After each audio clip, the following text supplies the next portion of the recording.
Oke, baik. Kita akan membahas terkait dengan materi tentang uji Chi-square menggunakan SPSS. Uji Chi-square menggunakan SPSS. Nah, di sini kita sudah mempunyai data terkait dengan codingnya. Ini 1212. Nah, di sini kita punya judul penelitian terkait dengan ini. Hubungan antara sumber air minum dengan kejadian diare pada balita di wilayah kerja Puskesmas X. Nah, kemudian kita punya dua hipotesis yaitu H0 dan HA. Ya, di sini H0 tidak ada hubungan antara sumber air minum dengan kejadian diare.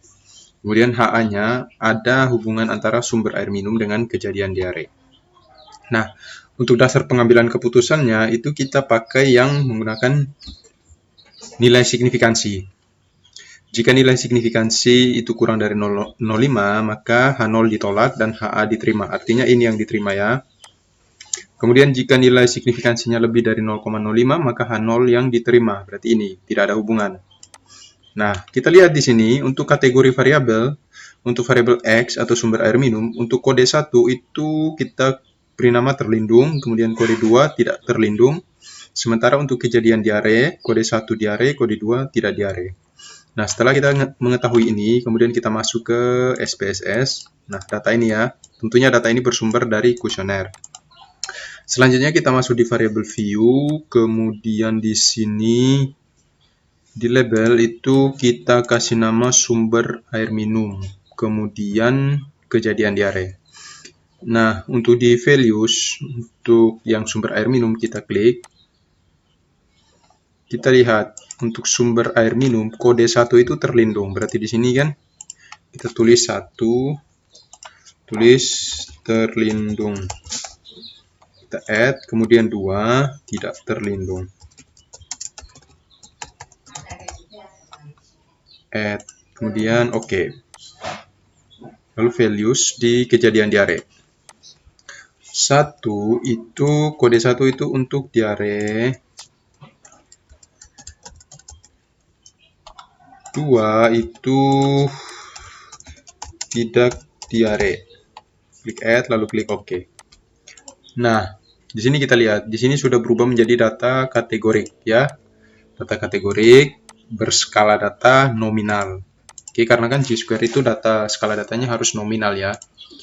Nah, selanjutnya ketika sudah seperti ini, kita klik analyze, kemudian deskriptif, lalu pilih yang cross tabs. Kita masukkan sumber air ke rows, kejadian ke kolom. Kemudian untuk statistiknya kita centang pada pilihan Chi-square dan contingency coefficient. Ini untuk mengetahui kekuatan hubungan dari kedua variabel. Klik continue lalu klik OK. Nah, ini kita lihat di cross tabulasinya. Kita baca di cross tabulasinya dulu. Untuk sumber air minum dengan kejadian diare, untuk sumber air minum yang terlindung, tetapi memiliki kejadian diare itu ada sebanyak 10. Kemudian yang tidak diare ada 2, lalu sumber air minum yang tidak terlindung terkena diare itu ada 5, yang tidak terlindung tapi tidak terkena diare itu sebanyak 13. Ini bertolak belakang ya. Air minum yang terlindung tetapi terkena diare. Air minum yang tidak terlindung justru tidak terkena diare. Oke, kita lihat hubungannya. Berarti ini ada hubungan yang hubungan yang nanti kita lihat kekuatan hubungannya. Ini kita lihat di persen Chi-square. Lihat di nilai asimptotik signifikansinya. Nah, nilai asimptotik signifikansinya ini sebesar 0,003. Kita lihat di sini. Kurang dari 0,05 ya. Berarti kan H0 ditolak, HA diterima. Kita lihat ya, kurang dari 0,05. Berarti ini yang diterima. Berarti kesimpulan dari penelitian ini ada hubungan antara sumber air minum dengan kejadian diare pada balita di wilayah kerja Puskesmas X. Ya, karena nilai signifikansinya itu kurang dari 0,05.